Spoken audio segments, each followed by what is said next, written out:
그러니까 금리 인하는 통화 정책 관점의 유동성인데 또 트럼프의 재정 정책 관점에서도 보면 막대한 재정 투입이 일어날 거라고 볼 수 있습니다. 어마어마한 또 국채 발행과 그것을 통한 유동성이 일어난다. 그럼 비트코인의 양은 정해져 있는데, 그죠?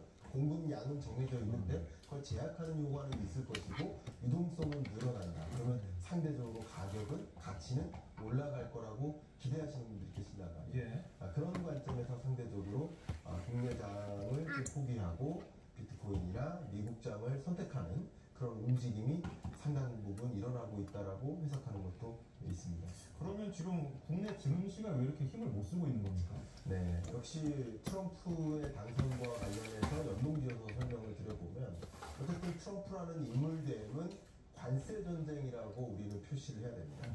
관세 전쟁을 일으키는 인물.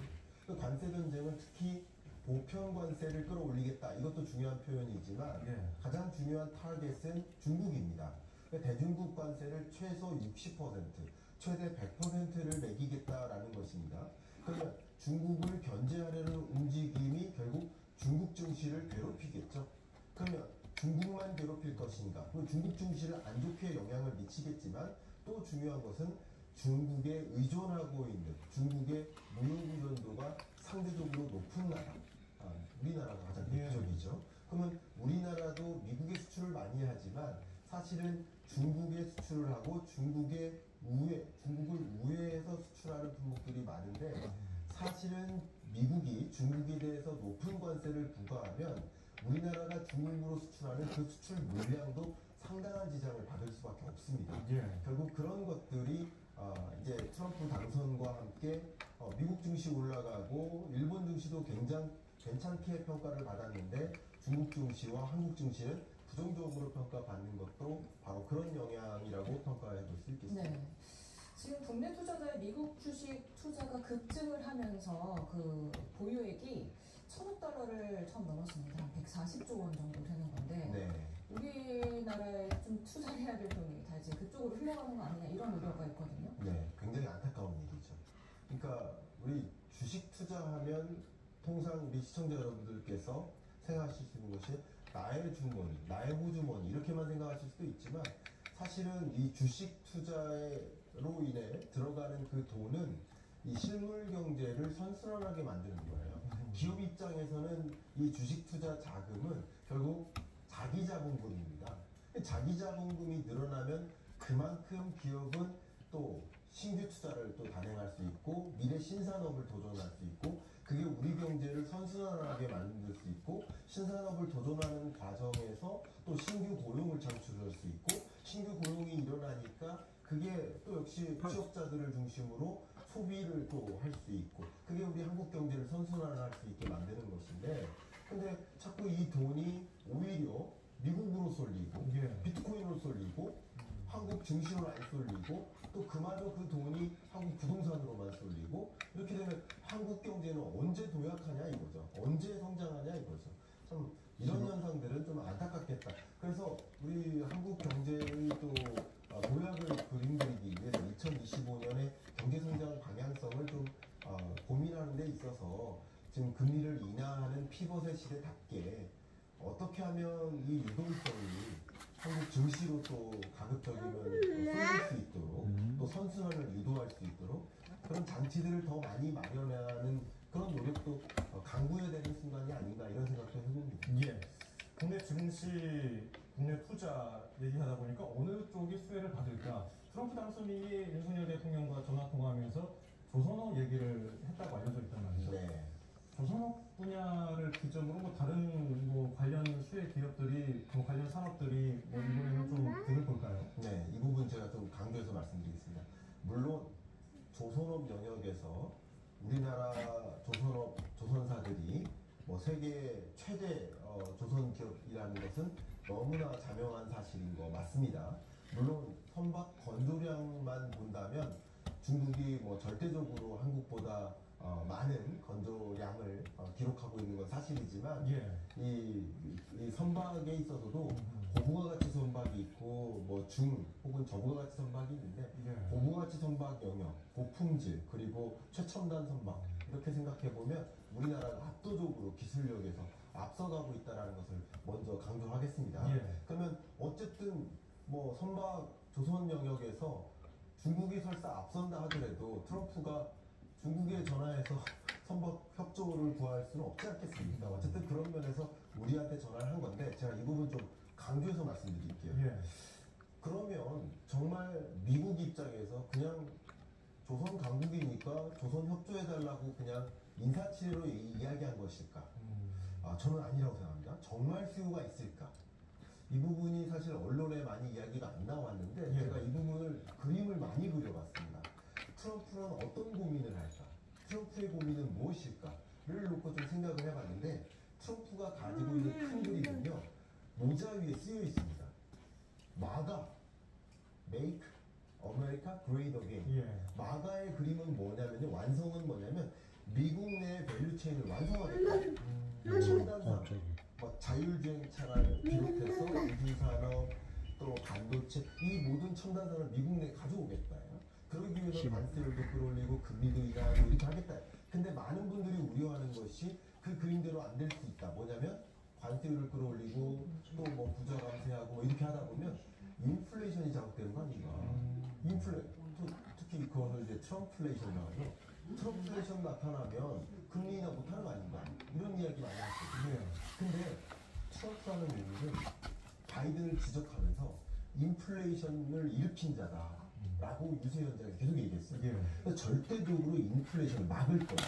그리고 인플레이션을 막아야만 금리를 인하할 수 있고 기업들을 유치할 수 있는 겁니다. 기업들에게 매력적인 환경을 만들어야 돼요. 그래서 어떻게 할 것이냐. 지금부터 중요한 이야기입니다. 트럼프는 인플레이션을 막기 위해서 이미 트럼프가 계속 고민했었던 석유화학 산업을 대대적으로 일으킬 겁니다. 그러기 위해서 기후변화 대응에 비협조적인 겁니다. 그래서 기후변화 협약을 싫어하는 겁니다. 탈퇴하고 싫어하는 겁니다. 그래서 말씀을 드려보면 석유화학 산업을 일으키고 셰일가스, 셰일오일 이미 미국은요 세계 최대 석유 생산국인데요. 그러면 이미 석유 세계 최대 생산국이고 석유 최대 소비국 중에 하나인데 그럼 이제 더 많이 생산한다면 뭐 하는 국가가 되겠다? 수출하는 국가가 되겠다. 더 많이 수출하려면 이제 뭐가 필요합니까? 무조선이 필요해요. LNG선이 필요해요. 실어 날라야 되는군요. 그렇습니다. 예. 그럼 뭐가 필요한 거예요? 조선이 필요한 겁니다. 그 조선을 누가 협조해달라? 한국이 협조해달라.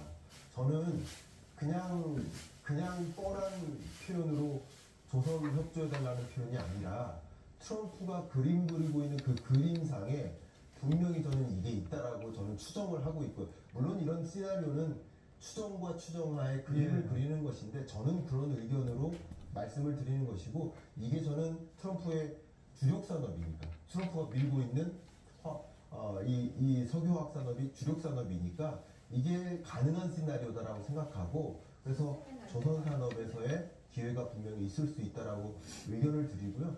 그런 관점에서 우리가 미국과 이런 면에서의 딜, 예를 들어서 한미 FTA를 재협상하는 과정에서 우리가 이런 걸 가지고 어떻게 협상의 끈을 놓지 말고 우리에게 유리한 것으로 가져오면서 우리는 조선 영역에서 이런 협상을 가져갈 수 있겠다 하면서 좀 유리한 딜을 계속 해나갈 필요가 있지 않을까 저는 그런 의견을 좀 드리고 싶습니다. 네.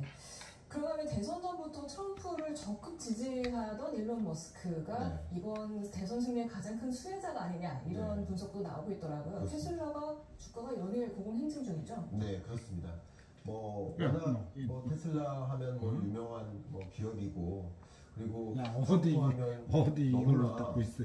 전기차를 반대하는 사람 키로 듣고 아닌가 이렇게 있어. 생각을 하셨고 기후변화 대응에 관심 없다 이렇게 생각하실 수도 있지만 예. 지금 자료 나가고 있는 것처럼 테슬라 주가가 약 28%가 상승했습니다. 일론 머스크 자산이 최대 69조 원이나 증가했습니다. 근데 여기에 핵심 중에 하나가 정부위원회의 또 시작이야. 일론 야, 머스크를 해머니는 임명할 것으로 지금 전망이 또 됩니다. 시작이야. 근데 이 정부효율위원회를 구성할 것을 일론 머스크가 제안한 겁니다. 아하. 그러면 정부효율위원회는 뭐 하는 거냐? 연방 정부가 갖고 있는 뭐 예를 들어서 회계 장부가 있죠. 그 회계 장부를 직접 이 위원회에서 판단하면서 예. 어느 부분에 예산이 잘못 낭비되고 있네? 심의하는 거예요. 마치 국정감사에서 회계장부 보면서 평가하듯이 예. 정부 기관으로서 감사를 보겠다라는 거예요. 기업 관리하는 것과도 비슷한 마찬가지입니다. 예. 그래서 연방정부가 어디서 예산을 잘못 사용하거나 비효율적인 부분을 찾아보겠다는 거예요. 그리고 비효율적인 부분 예산도 있지만 규제나 정책도 비효율적인 규제나 정책들을 효율화하겠다는 거예요. 그럼 이게 어떤 방향으로 움직일까? 산업 관점에서 생각해 보세요. 일론 머스크가 우리 기업에게 더 많은 예산을 주세요. 이건 안 되겠죠. 예. 결국 일론 머스크가 하고 있는 사업 중에 자율주행 사업, 자율주행차, 또 스페이스, 우주산업 관점에서 보면 규제를 완화하고 자율주행차 관련해서 이 소위 말하는 인프라가 갖춰져야 되거든요. 됐죠. 자율주행차가 구동되기 위해서. 그리고 규제를 대폭적으로 완화해줘야 되거든요. 그런 관점에서 어쩌면 자율주행차와 우주산업 또 그런 관련 산업에 있어서 일론 머스크가 더 적극적으로 역할을 할 수 있겠다라고 기대를 해볼 수 있겠죠. 그런 것들이 영향을 미친 것이라고 평가해볼 수 있지 않을까 이렇게 보고 있습니다. 일론 머스크가 상당히 힘을 가진 정부 인사가 될 수 있겠어요. 이미 이미 가진 거고요. 생각해 보세요. 다른 역할도 아니고요.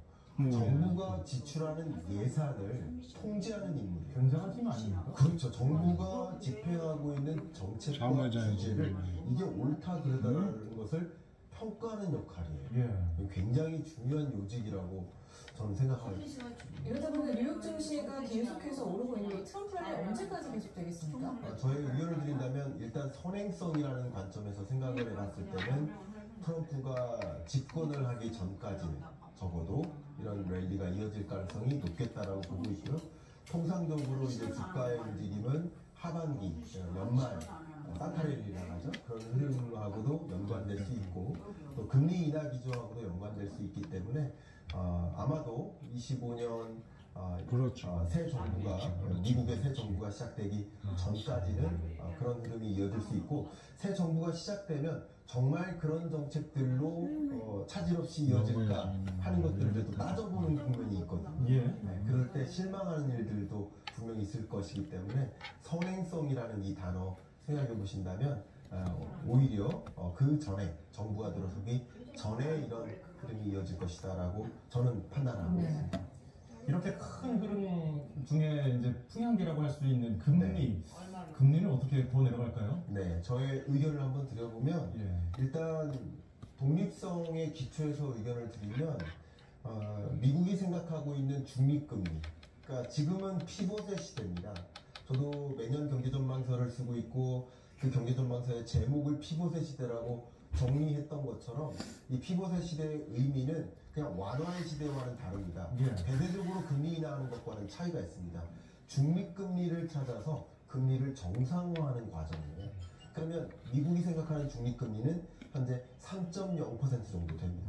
그러면 3.0%를 향해서 매우 점진적인 속도로 천천히 금리를 인하해 나간다 이렇게 생각해 보시면 좋겠고요.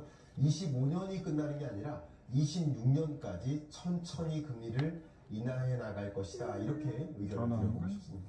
네, 지금 환율은 어떻게 전망하고 계십니까? 네, 일단은 이런 의견을 드리겠습니다. 강달러의 뉴노멀 이렇게는 답변을 드리고요.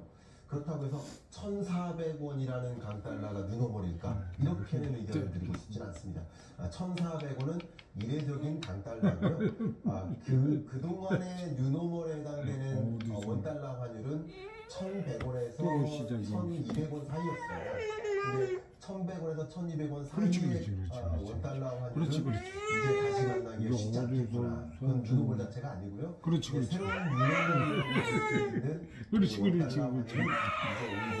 1,250원에서 1,300원 정도가 뉴노멀화 되지 않을까. 그러니까 강달러의 뉴노멀은 제가 그리고 있는 뉴노멀은 1,250원에서 이게 할머니 했다고 또 1,350원 시작이에요? 이 정도를 향해서 보자. 강달러화 강달러의 약세화는 진전되지만 여전히 강달러가 나타날 것이다 이렇게 저는 원달러 환율을 전망하고 있습니다. 예, 알겠습니다. 지금까지 뜨거운 경제 이슈들 김광석 한양대 경영 교수와 짚어봤습니다. 말씀 고맙습니다. 감사합니다. 감사합니다.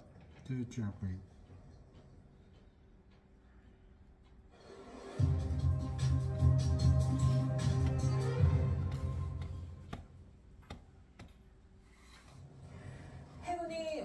조종 수중 로봇을 사용해서 금성호의 두 번째 실종자를 발견했습니다. 침몰한 선체 주변에서 실종자들이 잇따라 발견되며 해군과 해경은 수중 로봇 수색에 집중할 이게 방침입니다. 뭐야? 김기수 기자입니다. 떼짝이. 응? 해군 청해진함의 원격 조종 수중 로봇 ROV가 금성호의 두 번째 실종자를 발견했습니다. 신원 확인 결과 60대 한국인 남성 선원으로 파악됐습니다. 발견 장소는 지난 9일 발견된 첫 번째 실종자와 같은 선체 주변으로 폐기물이 많아 인양에 어려움을 겪기도 했습니다. 현재 금성호의 선체는 바닥에 똑바로 내려앉은 것으로 파악됐습니다. 해경은 첫 번째와 두 번째 실종자가 비슷한 장소에서 발견됨에 따라 실종자가 발견된 곳을 중심으로 수중 로봇을 4차례 추가 투입하며 수색을 한층 강화했습니다. 감압 문제로 휴식이 필요한 심해 잠수부 투입보단 안전 문제를 고려해 수중 로봇을 활용한 수색에 더 집중하겠다는 방침입니다. ROV 장비는 몇 시간씩 계속 탐색을 하고 있지만 심해 잠수사가 들어가게 되면 내려갈 때 감압, 올라갈 때 감압하면 실질적으로 작업할 수 있는 시간은 한정적으로 알고 있습니다. 해경은 다만 수중 로봇을 활용하더라도 사고 지점의 수심이 깊어 시야 확보가 어려운 만큼 1차 수색에만도 시일이 걸릴 거라고 설명했습니다. 사고 선박 주변을 수색하고 있습니다. 다만 깊은 수심과 그물 등으로 수중 시야 확보에 제한이 생겨 수색에 어려움을 겪고 있습니다. 해경은 또 일대 수색 지역을 확대하고 함선 47척과 항공기 8대를 투입했습니다. 하지만 중일 이어진 수색에도 추가 발견 소식이 들려오지 않자 실종자 가족들은 애월항으로 이동해 수색 현장을 직접 둘러보기도 했습니다. 밤낮을 가리지 않고 이어지는 수색 작업에 실종자 가족들은 기적이 일어나기만을 바라고 있습니다. YTN 김기수입니다. 내일도 완연한 가을을 느끼기 좋겠습니다. 종일 예년 기온을 웃돌며 낮 동안에 선선하겠는데요. 다만 일교차가 10도 안팎으로 크게 벌어지는 만큼 옷차림에는 각별히 주의하셔야겠습니다. 내일은 전국이 대체로 맑겠지만 오전까지 곳곳에 안개가 짙게 끼겠고요. 강원 동해안에는 노을성 파도가 높게 일겠습니다. 또 중국발 스모그의 영향으로 서울 등 서쪽 지방에서는 초미세먼지 농도가 짙게 나타날 수 있겠는데요. 호흡기 건강도 잘 챙기셔야겠습니다. 내일 아침도 큰 추위는 없겠습니다. 내일 서울 아침 기온은 10도, 대전은 9도, 대구 10도, 부산은 13도에서 출발하겠고요. 이 낮 기온은 대부분 지역에서 20도 안팎을 보이겠습니다. 서울이 19도, 대구 20도, 부산은 22도로 예상되고 있습니다. 이번 수능일에도 수능 한파는 없겠지만 오후부터 전국에 약하게 비가 내릴 전망입니다. 날씨 정보였습니다.